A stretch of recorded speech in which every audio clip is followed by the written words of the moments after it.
गाय कोई नहीं पाल रहा है, कुत्ते सब पाल रहे हैं। इतने कुत्ते पल रहे हैं कि मैं क्या बताऊं। एक बार मैं लखनऊ में सुबह सुबह निकला, लखनऊ में कार्यक्रम था, सुबह मॉर्निंग वॉक पर निकला, हर आदमी हाथ में कुत्ता पकड़े जा रहा था।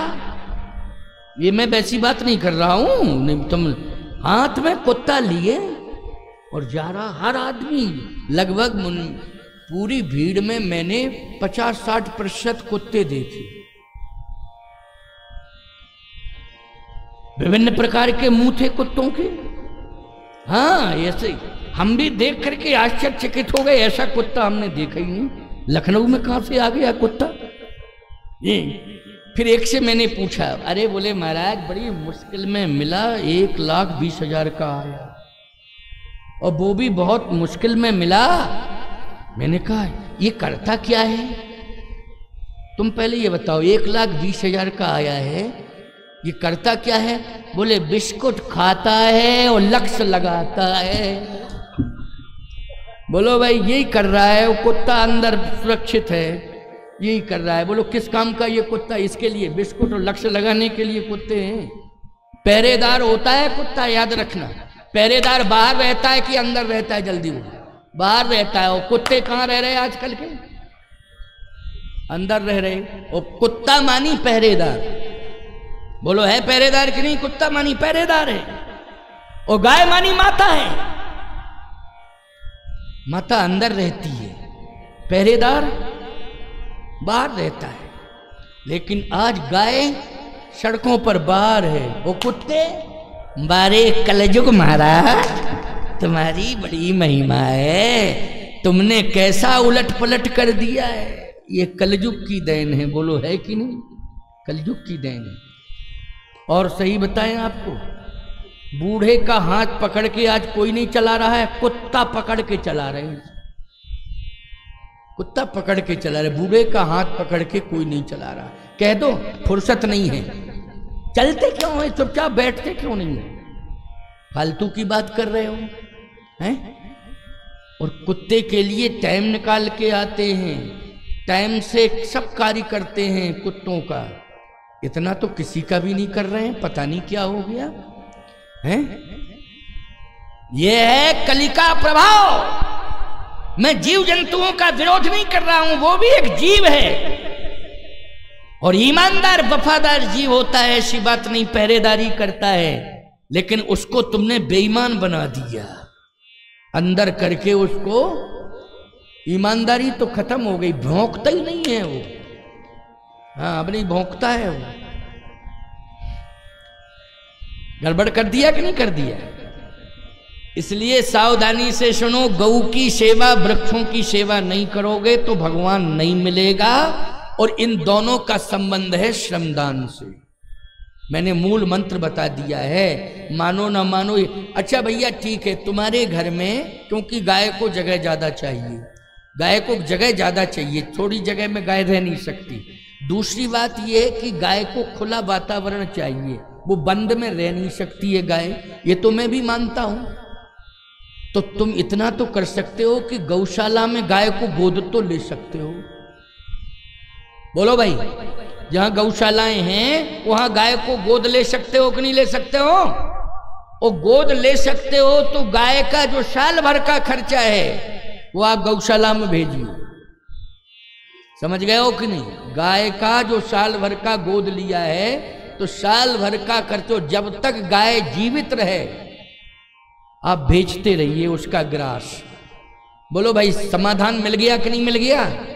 मिल गया समाधान। घर में नहीं रख सकते हो तो कम से कम सेवा तो दे ही सकते हो कि जो भी तुम्हारे पास है दाना पानी, कि गाय का पालन पोषण होता रहे। इतना हो सकता है कि नहीं हो सकता है। जब हो सकता है तो करते क्यों नहीं है। केवल इतने ही लोगों से नहीं कह रहा हूं, ये पटेरिया जी तो बहुत बड़ी गौशाला नर्मदा के तट पर खोले हुए हैं। महेंद्र जी, प्रधानमंत्री जी ने 100 गौशालाओं को, एक गौशाला को कितना दिया है, 5 करोड़। देखिए आप, ऐसी देश में 100 गौशालाएं चुनी है, उनमें एक आपकी भी गौशाला आ गई है। 5 करोड़ दिया है सहयोग राशि। और बहुत अच्छी तंदुरुस्त गौएं हैं नर्मदा जी किनारे जबलपुर में, ऐसी बात नहीं है, आप देख सकते हैं जाके। ये गृहस्थ हैं लेकिन फिर भी गौ सेवा कर रहे हैं और अच्छे एडवोकेट हैं, सीनियर हैं हाई कोर्ट के, व्यस्त लाइफ है इनकी, लेकिन फिर भी कोर्ट से आने के बाद गौशाला भगते हैं सीधे, और सुबह जगते हैं तो गौशाला भगते हैं। बताओ कितनी गौओं के प्रति निष्ठा है। इसलिए मैं कहना चाहता हूं भैया कि ये दुनिया हमारी बात सुन रही है, केवल इतने ही लोग नहीं सुन रहे हैं, दुनिया सुन रही है। ज्यादा नहीं तो एक गाय को गौशाला में गोद ले लो, और सामर्थ्य है तो 5 ले लो, 11 ले लो, अगर सामर्थ्य है, नहीं एक तो ले ही लो है, इतना तो करना चाहिए। ये विकल्प बताया गया है बिना। और सुनिए मेरी बात को, आपके पास वृक्ष लगाने के लिए जगह नहीं है तो आप सड़कों के किनारे वृक्ष लगाइए, कोई नहीं रोक सकता है। कोई रोक सकता है बोलो? सरकार सम्मानित करेगी आपको, याद रखना, सरकार सम्मानित करेगी आपको, पुरस्कार देगी सरकार। हमारे इस आश्रम की जो व्यवस्था देखते हैं मदन गोपाल दास को उत्तर प्रदेश सरकार ने और केंद्र सरकार ने दोनों ने सम्मानित किया है वृक्षारोपण में। 1 लाख से ऊपर वृक्ष लगा चुके हैं, पर्यावरण बचाओ अभियान चला रहे हैं कामदगिरि पीठ से, और वृक्षारोपण गांव-गांव कर रहे हैं, और उनका सर्वे हुआ है वृक्षों का, तो जीवित अवस्था में बहुत वृक्ष पाए गए हैं। तब उत्तर प्रदेश सरकार ने और केंद्र सरकार ने दोनों ने सम्मान दिया है। इसलिए ऐसी बात नहीं कि महात्मा नहीं करते हैं, महात्मा क्यों नहीं करते हैं, महात्मा भी सेवा करते हैं, केवल कहते नहीं हैं, करते भी। भाई मैं वृक्ष लगाता तो हूं लेकिन उतनी संख्या में नहीं लगा पा रहा हूं, तो मेरा प्रतिनिधि तो लगा रहा है। भाई मैं नहीं लगा पा रहा हूं, लगाता तो हूं लेकिन उतनी संख्या, लेकिन मेरा प्रतिनिधि तो लगा रहा है वृक्ष। और मंदाकिनी सफाई अभियान पता लगाइए चित्रकूट में, 15 दिन में, 1 महीने में संतों के समूह के साथ मंदाकिनी में प्रवेश करके कूड़ा कचरा अंदर से निकाला जाता है, सफाई अभियान चलता है। ये भी कामदगिरि पीठ की तरफ से और सभी आश्रमों के संत मिलकर के सहयोग करके वो मंदाकिनी सफाई अभियान जारी रखे हुए हैं। तो ये बोलो श्रमदान नहीं है तो क्या है ये कहने भर की बात नहीं है, किया जा रहा है, इसलिए कहा जा रहा है। आप सबको मैं बार बार कहूँगा, और देश दुनिया में जहाँ तक मेरी बात सोशल मीडिया के माध्यम से जा रही है तो वो सारी दुनिया सुन रही है इस संदेश को। पर्यावरण बचाओ, रक्षा करो। भगवान आए हैं, पर्यावरण सुरक्षित रहा है तब भगवान आए हैं।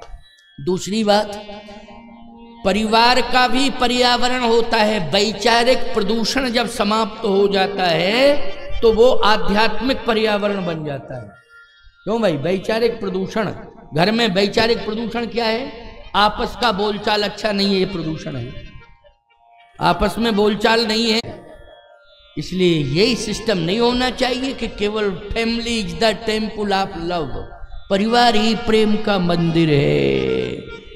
अरे परिवार प्रेम का मंदिर तब बनेगा जब पूरा परिवार भगवान से जुड़ जाए, तब प्रेम का मंदिर बनेगा। केवल आपस में सांसारिक प्रेम कर रहे हो तो वो प्रेम उतना महत्वपूर्ण नहीं है, सांसारिक प्रेम उतना महत्वपूर्ण नहीं है। वो प्रेम जो है तुम्हें केवल जगत का मनोमालिन्य देगा।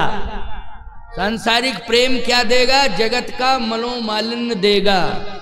लेकिन परमात्मा से अगर प्रेम करोगे तो वो परमात्मा का प्रेम तुम्हें जगत से उबार लेगा और भवसागर से पार कर देगा। पार की जरूरत तो सबको है कि नहीं? इसलिए हरि पद कमल विनीत, स्पष्टीकरण है, हरि पद कमल विनीत। महाराज दशरथ, कौशल्या जी, केकई जी, सुमित्रा जी, ये सब मिलकर के हरि पद कमल विनीत। कौशल्यादि नार प्रिय शव आचरण पुनीत, पति अनुकूल प्रेम दृढ़ हरिपद कमल विनीत। अच्छा, कौन सा हरि है? अब हरि का नाम भी स्पष्ट आ गया है, आगे की चौपाई सुनो। अवधपुरी रघु कुलमणि राऊ, अवधपुरी रघु कुलमणि राऊ।